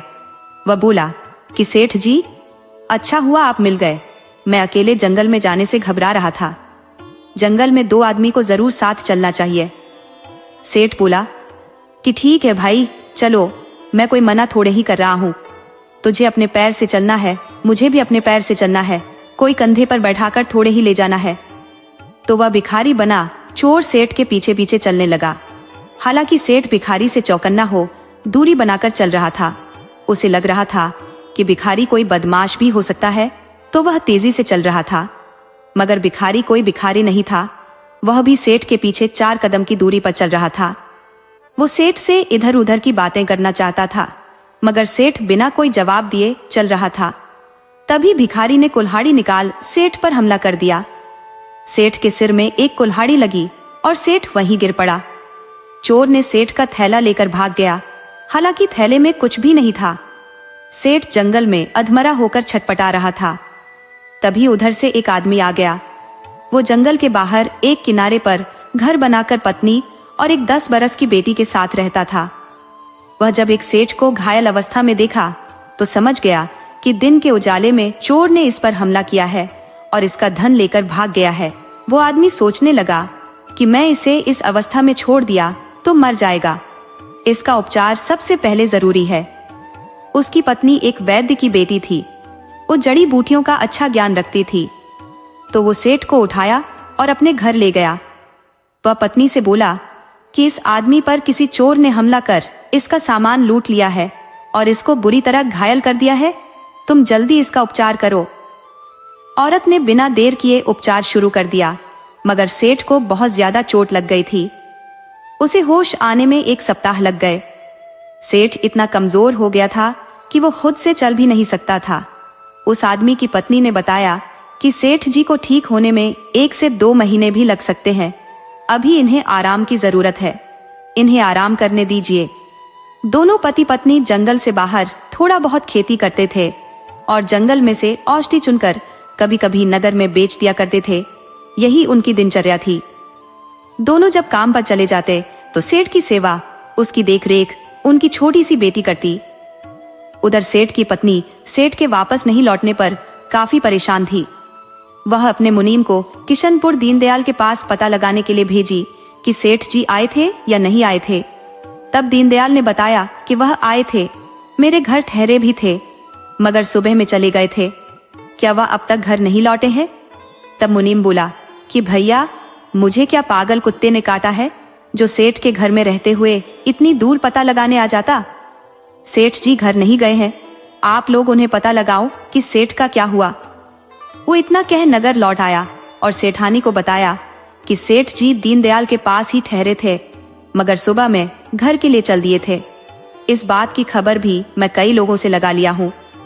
हाँ, उनकी झड़प भोला राम से भी हुई थी। शायद भोला राम ने ही कोई चाल चली हो और सेठ को मरवा दिया हो। सेठानी यह बात सुन सीधे राज दरबार चली गई और राजा से बताई कि मेरा पति दामोदर दास सेठ करीब 15 दिन से लापता है। वह किशनपुर गांव गए थे। वहां भोला राम नाम के आदमी के पास उनका बकाया था। वहां अपना बकाया वसूलने गए थे, मगर वह आदमी मेरे पति को ही गायब कर दिया है। महाराज, आप मेरी मदद कीजिए। राजा ने इस बात को गंभीरता से लिया और वह अपने कुछ सैनिक किशनपुर भेज दिया और बोला कि भोला राम को पकड़कर दरबार में हाजिर करो। सैनिक राजा के आदेश का पालन किए और भोला राम को पकड़कर राज दरबार ले आए। राजा ने भोला राम से सेठ दामोदर दास की जानकारी मांगी कि क्या दामोदर दास को जानते हो? तो भोला राम राजा को बरगला नहीं सका। वह जानता था कि राजा झूठ बोलने वाले को फांसी चढ़ा देते हैं, तो स्वीकार कर लिया कि हाँ महाराज, मुझसे गलती हुई है। मैं सेठ से 100 चांदी के सिक्के बुरे वक्त में उधार लिए थे, मगर लालचवश हम उसे लौटाना नहीं चाहते थे, तो सेठ को पहचानने से इनकार कर दिया। सेठ ने भी धमकी दी कि मैं बेईमान का नाम लिखकर दुकान के आगे लगवा दूंगा, तो मैं बदनामी के डर से सेठ को मारने का फैसला ले लिया और मैं सेठ को मरवाने के लिए जंगल के नामी चोर शेरा का सहारा लिया। अब आगे की कहानी शेरा जानता है कि सेठ को मारकर जंगल में कहां छिपा दिया है। राजा ने सैनिकों को आदेश दिया कि शेरा डाकू को हर हाल में गिरफ्तार करके लाओ। तो सैनिक जंगल में शेरा डाकू के ठिकाने पर छापा मारकर उसे गिरफ्तार कर लिए और उसे पकड़कर राजा के पास ले आए। राजा को उसकी तलाश कब से थी, मगर आज पकड़ में आया था। राजा ने उससे पूछा कि तुमने सेठ दामोदर दास की हत्या की है? तो शेरा ने स्वीकार किया कि हाँ महाराज, मैंने सेठ को अधमरा छोड़कर उसका थैला लूट लिया था। मगर मेरे मुखबिर भोला राम ने मेरे साथ छल किया था। वह अपने किसी स्वार्थ के लिए मुझसे सेठ पर हमला करवाया था। मुझे झूठी जानकारी दी थी कि सेठ के थैले में 1000 स्वर्ण मुद्रा है, मगर मेरे को उस थैले से 1 कौड़ी भी नहीं मिली। महाराज, मैं मानता हूँ कि मैंने गुनाह किया है, मगर सबसे बड़ा गुनहगार भोला राम भी है। राजा बोला कि तो तुम्हें नहीं पता कि सेठ जिंदा बचा या मर गया? शेरा बोला कि जी महाराज, मुझे कुछ नहीं पता। सेठ को चोट बहुत ज्यादा लगी थी, इसलिए बचने की गुंजाइश तो बिल्कुल नहीं थी। सेठ मर गया होगा और उसके शरीर को जानवर खा गए होंगे। राजा बोला कि तुम दोनों ने बहुत बड़ा अपराध कर दिया है, तुम्हारा अपराध माफी के योग्य नहीं है, इसलिए दोनों को फांसी चढ़ा देने का आदेश दिया जाता है। राजा ने दोनों को फांसी चढ़वा दिया। सेठ की पत्नी यह मानकर रह गई कि अब उसका पति जिंदा नहीं है। उधर सेठ जंगल के पास किसान के घर में आराम कर रहा था। उसकी 10 वर्षीय बेटी हर वक्त सेवा में रहती, समय से दवा और भोजन दे रही थी। इस तरह 1 महीना गुजर जाने पर सेठ कुछ चलने फिरने लायक हो गया। अब वह अपने घर लौटना चाहता था। तब उस किसान की पत्नी ने बताया कि अभी 15 दिन और आराम करिए, उसके बाद चले जाना। इस तरह 15 दिन भी गुजर गए। सेठ अब बिल्कुल ठीक हो गया था, तो बोला कि भाई, आप लोग मुझे नया जीवन दिए हो, ये एहसान मैं जिंदगी भर नहीं भूल सकता। आप लोग बुरा न माने तो मैं एक बात आप लोगों से कहना चाहता हूँ। जैसा कि मैं बता चुका हूँ कि मैं धर्मपुर का सेठ दामोदर दास हूँ। मेरे घर में मेरी पत्नी के अलावा मेरा एक 12 साल का बेटा है। मैं अपने बेटे के लिए आपकी बेटी को बहू बनाना चाहता हूँ। यदि आप लोगों को कोई ऐतराज हो तो मेरी गुस्ताखी को माफ करना। तब किसान बोला, सेठ जी, आपने बहुत अच्छा सोचा है, इसमें हमें खुशी हो रही है। हम भी आज से मानते हैं कि हमारी बेटी आपकी बहू है। आप जब चाहो इसे अपने घर ले जा सकते हो, मगर हम चाहेंगे कि बेटी सयानी हो जाए, तब इसे अपने घर ले जाना, वही अच्छा लगता है। सेठ बोला, जैसी आप लोगों की इच्छा। सेठ वहां से घर आ गया। सेठानी सेठ को जिंदा देख खुशी के मारे झूम उठी, तो सेठ ने ही बताया कि मैं भगवान की कृपा से बच गया। सेठ ने बताया कि किस प्रकार मुझे एक किसान ने अपने घर में सहारा दिया, तो उसकी पत्नी ने मेरा इलाज किया, तब मैं बच पाया हूँ। मैंने भी उनका एहसान चुकाने के लिए उनकी बेटी को अपनी बहू बनाना स्वीकार कर लिया है। सेठानी बोली कि आपने बहुत अच्छा किया है। हमें वैसे लोगों का एहसान जिंदगी भर नहीं भूलना चाहिए, और उसे संजो कर रखने का यही तरीका है कि उसकी बेटी हमारे घर की शोभा बने। आप जितना जल्द हो बहू को घर ले आओ। सेठ बोला कि हमारा बेटा अभी 12 साल का है, तो उसकी बेटी 10 साल की है, अभी 5-6 साल इंतजार करना पड़ेगा। सेठानी ने भी बताया कि मैं भी आपके लिए चुप नहीं बैठी थी। राज दरबार में शिकायत की थी, तो आपके दुश्मन भोला राम और आपके ऊपर हमला करने वाला चोर शेरा दोनों फांसी चढ़ गए। ये सब मेरे प्रयास के कारण हुआ। सेठ बोला कि तुमने बहुत बहादुरी का परिचय दिया है, अब हम बिना रोक टोक के गांव में व्यापार कर सकेंगे। तब स्त्री बोली कि नहीं, अब आप गांव की तरफ जाओगे भी नहीं, अब आप 4-5 नगर में ही व्यापार करो, गांव में जाने और आने का विचार त्याग दो। सेठ भी काफी डर गया था, तो पत्नी के विचार से सहमत हो गया। इस तरह गांव से लगभग उसने रिश्ते तोड़ लिए। अब वह एक नगर से दूसरे नगर में व्यापार शुरू कर दिया था। व्यापार भी अच्छा चल निकला था। इस तरह समय गुजरा और 5 साल गुजर गए। उधर जंगल में किसान की पत्नी बोली कि सेठ कहकर गया था कि बेटी को बहू बनाकर ले जाऊंगा, मगर एक बार भी अपनी होने वाली बहू की हाल जानने नहीं आया कि कैसी है। अब तो यह सयानी हो चली है, क्या भरोसा सेठ आए या न आए। अमीर लोग मुंह पर तो चापलूसी की बातें कर देते हैं, मगर उनके मन में कुछ और ही रहता है। किसान पत्नी से बोला कि आप ठीक कहती हो, शायद इस बात को सेठ भूल गया होगा। अब हमें बेटी के लिए कोई अच्छा सा लड़का ढूंढकर ब्याह कर देना चाहिए। पत्नी बोली कि आपकी बात भी सही है, मगर एक बार आप उस सेठ से भी मिल आओ। आप लड़की वाले हो, उससे मिलने में कोई बुराई नहीं है। आप उससे बेटी के बारे में कुछ मत कहना, बस एक बार उसके सामने हुआ हो। किसान बोला, ठीक है, कहती हो तो कल सुबह ही घूम कर आ जाता हूँ। किसान दूसरे दिन नगर के लिए चल पड़ा। वो नगर में तो दोपहर तक ही पहुंच गया, मगर सेठ का घर खोजने में शाम हो गई। सेठ के घर के दरवाजे पर एक दरबान था। पूछने पर बताया कि सेठ जी अभी घर में नहीं है, सेठानी और उनके बेटे हैं, कहो तो उनसे मिलवा दो। किसान बोला, हाँ उनसे ही मिलवा दो। तो दरबान घर के अंदर जाकर सेठानी से कहा कि कोई जंगल पार गांव से सेठ से मिलने आया है। जंगल पार गांव का नाम सुनते ही सेठानी भड़क उठी कि मुझे अब जंगल पार या जंगल के इस पार के किसी आदमी से नहीं मिलना। मुझे गांव वालों से कोई मतलब ही नहीं है। उस आदमी से कहो कि यहाँ से जाए। दरबान बाहर आकर बताया कि सेठानी आपको यहाँ से चले जाने को बोली है, उन्हें अब किसी गांव वाले से नहीं मिलना। किसान निराश हो जाने के लिए पीछे घूमा कि सेठ वहां आ गया था। सेठ ने तुरंत किसान के चरण छू लिए और बोला कि आप यहाँ से कैसे जा सकते हो? सेठानी आपको नहीं जानती इसलिए ऐसा बोल दी है। मैं सेठानी की तरफ से आपसे माफी मांगता हूँ। आप सभी बात छोड़कर यह बताओ कि मेरी बहू कैसी है, क्या मैं अब उसे अपने घर ला सकता हूँ? सेठ ने बताया कि मैं 4-5 नगरों में व्यापार के सिलसिले में फंस गया था, इसलिए आपके पास नहीं आ सका, मगर अब आपके साथ ही बहू को लाने आपके घर चलूंगा। सेठ ने सेठानी से बताया कि मुझे जीवन देने वाले यही है, इनकी पत्नी है और इनकी बेटी है, जिसे मैं अपनी बहू मान चुका हूँ। सेठानी ने भी किसान से माफी मांग ली तथा तुरंत भोजन का प्रबंध किया। किसान को घर के अंदर पलंग पर सुलाया। सेठ ने खुद पंखा झलकर किसान को भोजन खिलाया। किसान इस बात से गदगद हो गया। वह खाना खा लेने के बाद तब विस्तार से बताया कि हम किस प्रकार परेशान हो गए थे, हमें लगा था कि आप भूल गए हो। इस तरह बातें करते दोनों ने रात बिता दी। सुबह में किसान अपना खुद का ताना लेकर और बेटे को साथ लेकर किसान के घर गया और किसान की बेटी को बहू बनाकर अपने घर ले आया। किसान की बेटी समय के साथ बहुत चतुर हो गई थी। सेठ के दिन ठीक से गुजर रहे थे। अब बाहर का कारोबार सेठ का बेटा मोहन देखने लगा था। जैसा कि व्यापार कई अन्य नगरों तक फैला हुआ था, बहुत दूर दूर के व्यापारी उससे सामान खरीदने आते रहते थे। मोहन भी अपने से जुड़े व्यापारियों के यहाँ तगादा के लिए जाता रहता था। उसे एक नगर से दूसरे नगर आने जाने में कई दिन लग जाते थे। वह आगमपुर नगर में सबसे ज्यादा जाता था, वहां का व्यापार सबसे ज्यादा का था। आते जाते उससे जुड़े हुए किसी व्यापारी ने बताया था कि मोहन, तुम जब भी व्यापार के लिए जाना तो एक बात का ख्याल रखना, चाहे कितनी भी मजबूरी हो, परंतु रास्ते में एक गांव है पापनगर, वहां कभी मत रुकना, क्योंकि वहां का बच्चा बच्चा भी लुटेरा है। दामोदर दास इस बात का हमेशा ख्याल रखते थे।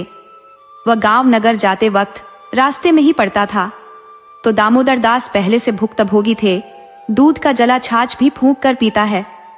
दामोदर दास ने कभी उस गांव में ठहरकर पानी भी नहीं पिया था। वह अक्सर मोहन को समझाते रहते कि जब भी आगमपुर जाते हो तो पाप नगर को याद रखना। अब कुछ दिन से दामोदर दास की तबीयत ठीक नहीं थी, तो मोहन को अपने नगर से लेकर अन्य नगरों का व्यापार खुद देखना पड़ रहा था। पिता के कहने पर एक दिन तगादा के लिए आगमपुर नगर जाना पड़ा। दामोदर दास हर बार मोहन को समझाकर भेजते थे कि पाप नगर का ध्यान रखना, मगर इस बार अपने बेटे से यह बताना भूल गए कि रास्ते में कभी रुकने की जरूरत पड़ी तो पाप नगर में कभी मत रुकना, वहां के लोग बहुत बदनाम और बुरे हैं। दामोदर दास जानते थे कि बेटा नौजवान है, वह हमारी बात को एक कान से सुनकर दूसरे से निकाल देता है। वह सेठानी से भी कहते कि जवान घोड़े को रोज फेरना पड़ता है, तभी वह सही चाल चल पाता है। व्यापारी के बेटे पान के पत्ते की तरह होते हैं, उन्हें रोज अलग अलग तरीके से फेरने पड़ते हैं। तुम भी रोज बेटे को नया सुझाव देती रहो। बहू से भी कहो कि वह पति को अपने बस में रखे, वह अपने पति को सही सुझाव दे। मोहन हमारी बात 1 मिनट में भूल सकता है, मगर पत्नी की बात उसे कभी नहीं भूल सकती। मोहन घर से निकल गया। वो अपने साथ किसी और को नहीं ले गया, परंतु उसका घोड़ा साथ था। उसे अपने घोड़े पर बहुत विश्वास था। वह आगमपुर नगर के लिए चला गया और 4-5 दिन तक तगादा के बाद अपने नगर को लौट चला। परंतु रास्ते में मौसम बहुत खराब हो गया। आंधी और पानी का जोर चलने लगा। वो एक जगह ठहर कर हवा और पानी के थमने का इंतजार करने लगा, मगर तूफान था कि ठहरने का नाम नहीं ले रहा था। धीरे धीरे शाम होने को आई। मोहन को डर सताने लगा कि कहीं रात हो गई और मैं सुनसान जगह पर फंसा रहा तो चोर या लुटेरे मेरे को लूट लेंगे, क्योंकि उसके पास तगादे की एक बड़ी रकम पास थी। उसे घोड़े पर लाद रखा था, जो करीब 10,000 स्वर्ण मुद्राएं थी।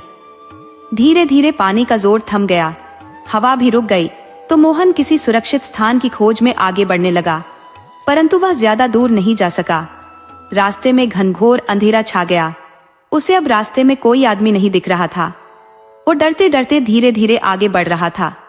संजोग से उसे एक आदमी मिल गया जो एक पेड़ के पास पत्थर के बने चबूतरे पर लेटा हुआ था।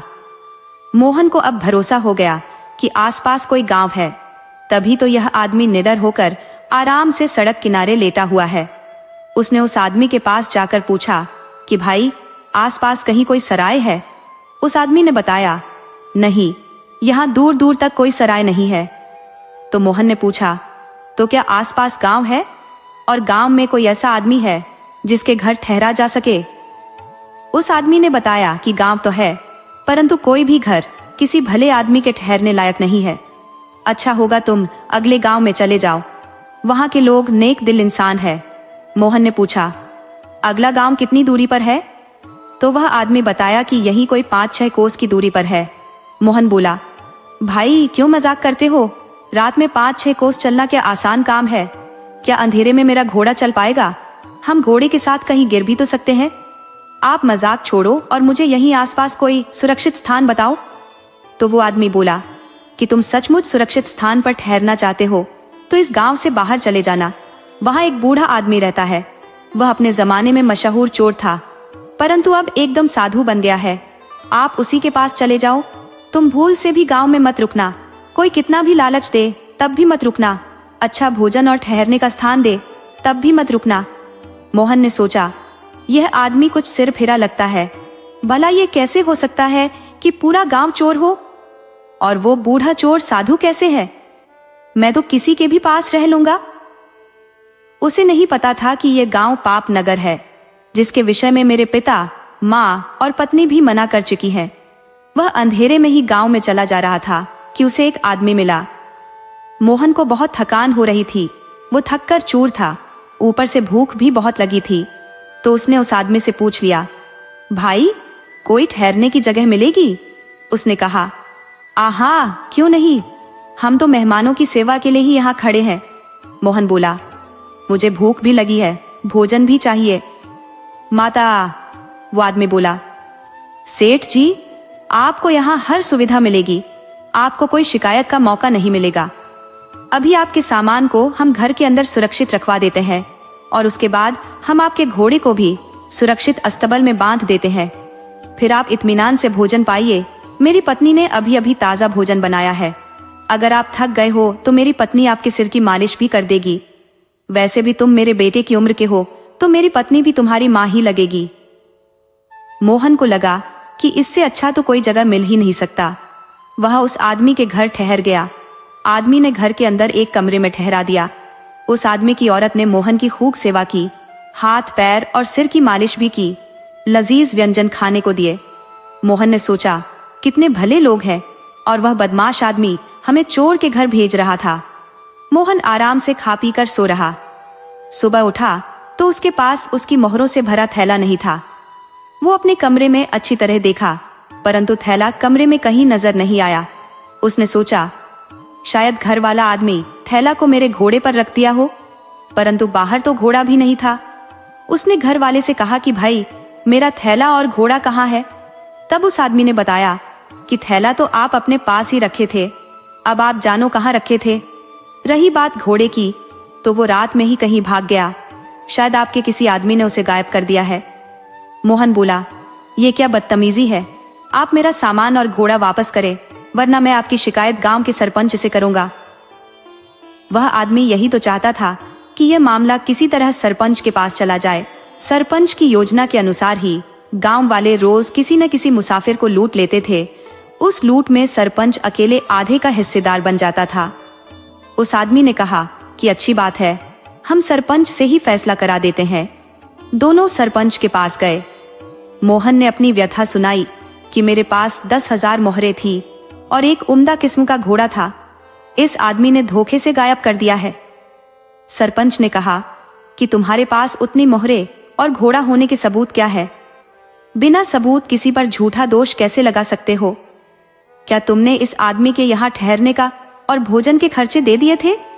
मोहन बोला, मैंने सोचा था कि सुबह यहाँ से निकलते वक्त खर्चे दे दूंगा, परंतु इसने मेरे धन गायब कर दिए हैं। सरपंच बोला, खबरदार, तुम बिना सबूत किसी पर कोई आरोप नहीं लगा सकते। पहले तुम इस आदमी के घर का किराया और भोजन के खर्चे दे दो, फिर जाकर कोई सबूत ले आओ, उसके बाद हम तुम्हारे ऊपर विचार करेंगे। झूठे लड़ोगे, झगड़ोगे तो हम तुम्हें दंड की सजा सुना देंगे। अब मोहन के पास बचा ही क्या था। उसने अपने गले पर हाथ फेरा तो गले में सोने की चेन ज्यों की त्यों पड़ी थी। उस आदमी ने उसे नहीं चुराया था। मोहन ने सोने की चेन सरपंच को देते हुए बोला, आप इसे भोजन और ठहरने के एवज में रख लीजिए, मैं जल्द ही आपके पास सबूत लेकर आऊंगा। सरपंच ने सोचा, तुम्हारे जैसा रोज कई लोग सबूत लाने जाते हैं, परंतु 20 बरस हो गए, आज तक कोई सबूत लेकर वापस नहीं आया। गनीमत है कि तुम सही सलामत वापस जा रहे हो, वरना पाप नगर से कोई सलामत नहीं गया। गनीमत है कि तुम जालों के हाथ नहीं लगे, वरना जिंदगी भर गुलामी करते। पाप नगर सुनते ही मोहन के कान खड़े हो गए। वह समझ गया कि यह वही गांव है जहां आने से मेरे माता पिता और पत्नी मना करते थे, मगर मेरी तो मति मारी गई थी। मोहन मन मसोस कर उस आदमी के पास गया जो उस पेड़ के पास लेटा था और उसे आगाह किया था कि गांव वाले अच्छे आदमी नहीं है, तुम उस बूढ़े के पास चले जाना जो गांव के बाहर रहता है। मगर मोहन ने उसकी बात अनसुनी कर दी थी। अब रोते हुए मोहन ने अपनी व्यथा उस आदमी से सुनाई कि भैया, मैं तुम्हारी बात नहीं मानकर लुट चुका हूँ, आप मेरी कोई मदद करो। उस आदमी ने कहा कि अब लुट चुके हो तो मैं क्या मदद कर सकता हूँ। मैंने तो पहले ही मना किया था कि किसी भी परिस्थिति में गांव में मत रुकना, मगर तुम मेरी बात माने ही नहीं। मैंने तो यहाँ तक कहा था कि सब चोर है। अब तुम खुद सोचो कि मैं अकेला आदमी पूरे गांव के बदमाशों और उस चोर सरपंच से कैसे लड़ सकता हूँ। फिर भी कुछ विचार करता हूँ, तुम इत्मीनान से बैठो। उस आदमी ने कुछ विचार कर कहा कि कल इस रास्ते से राजा की सवारी निकलने वाली है, तुम राजा की सवारी के सामने लेट जाना और राजा जब पूछे तो उससे अपनी व्यथा बता देना। मैं तुम्हारी गवाही के लिए साथ रहूंगा, अब राजा ही इसमें कुछ कर सकता है। मोहन उस आदमी के साथ ही उस चबूतरे पर ठहर गया। दूसरे दिन दोपहर में राजा अपने सैनिकों के साथ पैदल ही आ निकला तो मोहन राजा के सामने लेट गया। राजा ने उसके इस तरह लेटने का कारण पूछा तो मोहन ने बताया कि मैं धर्मपुर के सेठ दामोदर दास का पुत्र मोहन हूँ। मैं अपने पिता के कारोबार के पैसे कई नगरों से वसूल कर लौट रहा था। परसों रोज मौसम ज्यादा बिगड़ जाने के कारण अपने नगर नहीं लौट सका। रात होने के कारण पाप नगर में ही रुकना पड़ा, परंतु जिसके घर ठहरा उसने मेरे 10,000 स्वर्ण मुद्रा और घोड़ा गायब कर दिया। जब सरपंच के पास शिकायत लेकर गया तो वो सबूत की मांग कर मेरे गले का चेन भी उतरवा लिया। राजा बोला, सबूत मांगकर सरपंच ने कोई गलती नहीं की है, मैं भी बिना सबूत तुम्हारी कोई मदद नहीं कर सकता। तब वो आदमी जो पेड़ के पास चबूतरे पर लेटा था वह आया और राजा को सलाम कर बोला, महाराज, मेरा परिश्रम सफल हुआ, मैं गवाह हूँ इस युवक का। मैंने देखे हैं कि इसके पास उम्दा घोड़ा था, इसके पास काफी धन भी था। मैंने इसे सलाह भी दिया था कि इस गांव में न ठहरे, परंतु यह लड़का भयवश आगे नहीं बढ़ सका। वो आदमी राजा का ही गुप्तचर था। वह बहुत दिनों से किसी बड़े सबूत के चक्कर में यही ठहरा हुआ था। अब जाकर गांव के सरपंच और गांव वालों के खिलाफ बड़ा सबूत मिल गया था। राजा ने सैनिकों को आदेश दिया कि सरपंच को गिरफ्तार करके लाओ। सैनिक सरपंच को पकड़कर ले आए। सरपंच को उम्मीद ही नहीं थी कि वो कभी पकड़ा जाएगा। उसने अपना गुनाह कबूल कर लिया कि गांव में जितने चोर हैं उसका सरदार वही है। राजा ने मोहन का घोड़ा तथा मोहरों का थैला दिलवा दिया और पूरे गांव के चोरों की संपत्ति जब्त कराकर चोरों को जेल में डलवा दिया। मोहन अपना पैसा और घोड़ा लेकर घर गया और अपनी आप बीती माता पिता से सुनाई तो वह चकित रह गए कि हम तुम्हें रोज तोते की तरह रटाते थे, पर फिर भी जाल में फंस गए। हमें पता था कि वह गांव कुल्लटा औरतों का गांव है, चोर उन्हें अपनी पत्नी बनाकर उन्हीं के सहारे लूटते हैं। मोहन ने बताया कि पिताजी, अब वे नहीं लूट पाएंगे। मैंने राजा से शिकायत कर दी थी तो राजा ने गांव को ही उजाड़वा दिया है। अब वहां राजा के सैनिक लग गए हैं। इस तरह सेठ खुशी खुशी रहने लगा। कहानी से सीख, बुजुर्गों की सलाह और अनुभव सोने से भी कीमती होते हैं। जो बड़ों की बात नहीं मानता उसे अक्सर ठोकर खानी पड़ती है। बेईमानी का रास्ता हमेशा तबाही की ओर ले जाता है और सच्चाई की जीत देर से ही सही पर होती जरूर है। अगर आपको हमारी कहानी अच्छी लगी हो तो हमारे चैनल को सब्सक्राइब करें, लाइक करें और कमेंट बॉक्स में राधे राधे जरूर लिखें। आपसे पुनः मिलते हैं एक नई वीडियो के साथ। तब तक के लिए आपको और आपके पूरे परिवार को राधे राधे।